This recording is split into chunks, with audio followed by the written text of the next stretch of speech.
दोस्तों, आज की इस वीडियो में मैं आप लोगों को एक ऐसी सच्ची घटना, एक ऐसी दिल दहला देने वाली घटना सुनाने जा रही हूँ जिसको जो भी सुनता उसको यकीन ही नहीं होता कि वाकई में कोई माँ भला अपने ही सगे बेटे के साथ में इतना ज़्यादा दरिंदगी, इतनी ज़्यादा हैवानियत, इतनी ज़्यादा दरिद्रता कैसे दिखा सकती है। जी हाँ, आज की जो कहानी है, ये कहानी भी कुछ ऐसी ही है कि एक सगी माँ अपने ही बेटे के साथ में आखिरकार ऐसी क्या नौबत आई कि उसके साथ में उसको शारीरिक संबंध बनाना पड़ गया। जी हाँ, ये कहानी मैं आप लोगों को अंत तक आप लोग बने रहिए मेरे चैनल पे। मैं आप लोगों को ये कहानी विस्तार से सुनाती हूँ। आदाब, नमस्ते, सत श्री अकाल। मैं हाजिर हूँ फिर से एक ऐसी ही सच्ची घटना और सच्ची कहानी के साथ में। और मेरा आप लोगों को ये कहानी सुनाने का मकसद आप में से किसी की भी भावनाओं को ठेस पहुँचाना या आहत करना बिल्कुल नहीं था, बल्कि समाज में घट रही घटनाओं से आप लोगों को जागरूक कराना है।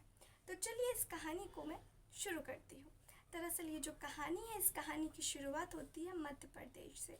मध्य प्रदेश में एक छोटा सा गांव लगता है जिसका नाम तिवारीपुर रहता है। तिवारीपुर ज़िला लगता है। दरअसल वहाँ पे एक थाना लगता है जिसका नाम सागरपुर होता है। इस सागरपुर में एक छोटा सा परिवार रहता है। उस परिवार में महेश नाम का एक लड़का रहता है जिसके पास ही के गांव में एक लड़की से शादी हुई होती है जिसका नाम की रानी होता है।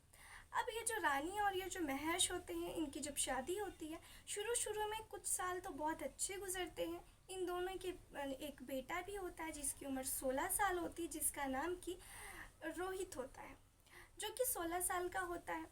और लेकिन कहते हैं ना कि कभी कभी जब रिश्ते पुराने हो जाते हैं तो उसमें खटास पड़ना शुरू हो जाती है। कुछ ऐसा ही हुआ। महेश और रानी, अब इन दोनों में खटास होने लगी, इन दोनों में अनबन होने लगी। इन दोनों को अब एक दूसरे से अलग होना था। महेश जो कि एक मज़दूर था, मज़दूरी किया करता था, दिन भर मज़दूरी करता, मेहनत करता और रात में आता, थक जाता, खाना खा कर के सो जाता। लेकिन ये जो रानी थी उसको कुछ और ही चाहिए था। दरअसल वो उसके साथ में अच्छे से संबंध नहीं बना पाता था रात को, जिस वजह से रानी जो है काफ़ी ज़्यादा चिड़ी रहने लगी थी। उसको यही चीज़ चाहिए थी जो उसको उसके पति महेश दे नहीं पा रहा था। अब इन दोनों में इन रिश्ते ख़त्म होने की यही वजह बन गई। रानी चाहती थी कि वो इस रिश्ते से आज़ाद हो जाए और गांव के सरपंच को बुलाया गया, गांव के मुखिया लोगों को बुलाया गया, बैठक बिठाई गई। उसमें ये बात उठी तो गांव के सरपंच लोगों ने कहा कि तुम लोग झगड़ा लड़ाई मत करो, इससे अच्छा तुम लोग अलग हो जाओ अगर नहीं बन रही है साथ में। तो ऐसे ही होता है, महेश और रानी अलग हो जाते हैं। जब इन लोग अलग हो जाते हैं तो ये लोग काफ़ी ज़्यादा झगड़े लड़ाई भी होते थे, इनमें मारपीट भी हो जाती थी, हाथ भी उठ जाते थे। खैर इन दोनों का तलाक हो जाता है। तलाक के बाद जो रानी होती है वो अपने 16 साल के बेटे रोहित को लेकर के दूसरी जगह, एक शहर होता है वहाँ पर वो शिफ्ट हो जाती है। जब वो वहाँ पर शिफ्ट हो जाती है, वहाँ पर वो लोगों के घरों में झाड़ू बर्तन किया करती थी, काम किया करती थी और उसी से वो अपना बेटे का और अपना खर्चा चलाया करती थी। उसके बाद में वहीं पे उसकी मुलाकात एक आदमी से होती है जिसका नाम कि संजय चौहान होता है। अब ये जो संजय चौहान होता है, इससे जब इसकी मुलाकात होती है तो रानी इन दोनों के बीच में दोस्ती होती है, दोस्ती से प्यार में रिश्ता बदल जाता है। और संजय को रानी से एक रिश्ता चाहिए था और रानी को संजय से एक रिश्ता चाहिए था जो कि था शारीरिक संबंध का। इन दोनों को एक ही जिस्म की लत थी, भूख थी, क्योंकि संजय चौहान की जो पत्नी थी वो एक्सपायर हो चुकी थी, उसका निधन हो चुका था बहुत साल पहले ही। और रानी को एक ऐसा व्यक्ति चाहिए था जो उसकी इच्छाएं पूरी कर सके। अब रानी और संजय मंदिर में जाते हैं और दोनों शादी कर लेते हैं। दोनों साथ में रहते हैं, इनका बेटा रोहित भी साथ में रहता था और ये लोग काफ़ी 2 साल तक साथ में रहते हैं।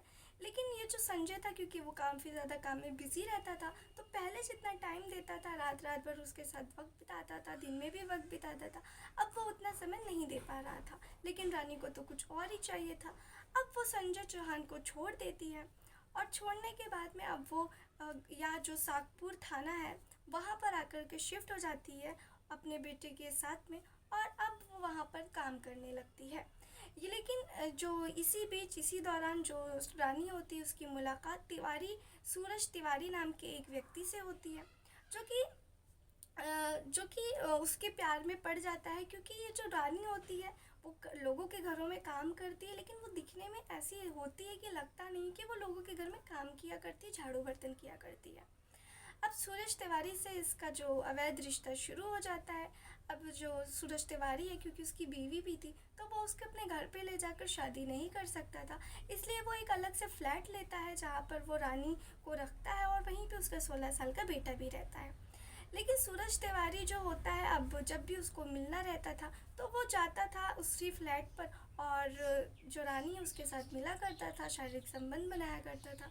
लेकिन जब वो उसको वक्त बिताना होता तो रोहित भी उसी कमरे में रहता था, तो उसकी माँ उसको किसी न किसी काम का बहाना बना करके रोहित को बाहर भेज दिया करती थी।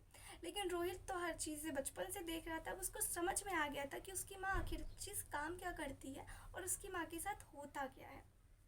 लेकिन रोहित को इन सारी चीज़ों से फ़र्क नहीं पड़ता था, क्योंकि वो काफ़ी चीज़ें अपनी लाइफ में ऑलरेडी झेल रहा था। जो रोहित था वो पढ़ाई भी नहीं किया करता था, घर पे ही रहा करता था, क्योंकि उसकी माँ इतना ज़्यादा इधर उधर एड्रेस बदली, घर बदली, परिवार बदली, कि उसकी पढ़ाई कहीं भी हो ही नहीं पाई अच्छे से, और वो पढ़ने लायक ही नहीं बचा। उसका मन अब पढ़ाई से हट चुका था। अब वो घर पे ही रहा करता था और यही सिलसिला चल रहा होता है। लेकिन अभी जो सूरज तिवारी था, क्योंकि उसकी उम्र काफ़ी ज़्यादा हो चुकी थी और ये काफ़ी ज़्यादा वक्त, अब क्योंकि इसकी पत्नी भी थी तो पत्नी के साथ भी बिताना रहता था, इधर भी आना रहता था, तो रानी को कहीं ना कहीं अब वो उतना टाइम नहीं दे पा रहा था। अब रानी सोचती है कि मैं इधर उधर मर्दों की तलाश में घूमती हूँ, मेरा बेटा भी अभी 17 साल का है, जवान है, क्यों ना मैं उसके साथ में ये सारी चीज़ें शुरू कर दूँ, तो मुझे इधर उधर भटकना नहीं पड़ेगा, और वो अभी जवान है। तो अब वो जो होती है, अब वो अपने बेटे को ऐसे कैसे बोल सकती थी कि मुझे तुम्हारे साथ क्या करना है। तो वो जाती है अपना कुछ ऐसी ऐसी बातें करती है, उसके साथ में कुछ ऐसी हरकतें करती है, लेकिन था तो उसका बेटा ही। वो उस चीज़ों को इग्नोर करता है और सोचता है कि आखिर वो है तो हमारी माँ ही। लेकिन उसकी माँ ऐसा करती है कि उसको धीरे धीरे आदत हो जाए। वो जब नहाने जाती तो उसको बोलती आकर के मेरा बदन घस दो। अब वो लड़का जाता, उसका बदन घिसता, और जब उसका हाथ इधर उधर पड़ जाता अंगों पर, तो वो काफ़ी ज़्यादा उत्तेजित हो जाता, लेकिन वो क्या कर सकता था, उसकी माँ थी। और माँ तो ये सारी चीज़ें जानबूझ करके करती। कई बार वो बिना कपड़ों के घर में घूमती ताकि उसका बेटा उसकी तरफ आकर्षित हो। एक बार वो काम करके थक जाती, आती और निर्वस्त्र होकर के लेट जाती है। अब वो अपने बेटे को बुलाती है और कहती है मेरी मालिश करो। अब जो बेटा होता है वो सोचता है कि मेरी माँ तो ऐसी ही है, वो मालिश करने लगता है, लेकिन जो उसकी माँ होती है वो काफ़ी ज़्यादा उत्तेजित हो जाती है और अपने बेटे के साथ में ही वो सारी हरकतें करना शुरू कर देती है। अब वो सारी हरकतें करना शुरू कर देती है। अब ऐसे करते करते ये सिलसिला रोज़ का हो जाता है। अब वो रोज़ अपने बेटे के साथ में शारीरिक शारीरिक संबंध बनाया करती थी और वीडियो भी बनाया करती थी। लेकिन एक बार की बात है, जब इस लड़की का, रानी का मोबाइल बिगड़ जाता है, वो जाती है मोबाइल स्टोर पे बनवाने के लिए, और जो उसके मोबाइल में पासवर्ड लगा होता है, तो वो बोलते हैं दुकानदार कि इसमें पासवर्ड लगा है, मैं कैसे चेक करूँ। वो पासवर्ड बता देती है। अब उसमें जो वीडियोस होता है वो दुकानदार देख लेता है, सेव कर लेता है। और वो, क्योंकि दुकानदार जो होता है वो दरअसल इसके पहले पति महेश का ही दोस्त होता है, वो उसको फ़ोन करके बुलाता है, सारी वीडियोस दिखाता है, और महेश को बहुत गुस्सा आता है। महेश रानी के पास जाता है, वो सारी चीज़ें बोलता है कि तुम ये क्या कर रही हो अपने बेटे के साथ में। वो अपनी बीवी को बहुत ज़्यादा मारता है, पीटता है और उसको थाने के हवाले कर देता है। उसका बेटा भी काफ़ी ज़्यादा बोलता है कि हाँ, मेरी माँ मुझे काफ़ी ज़्यादा परेशान करती है। उसके बाद में जो बेटा होता है रोहित, वो अपने पिता के साथ में चला जाता है रहने के लिए, और ये जो इसकी माता होती है उसको पुलिस जेल के हवाले कर देती है।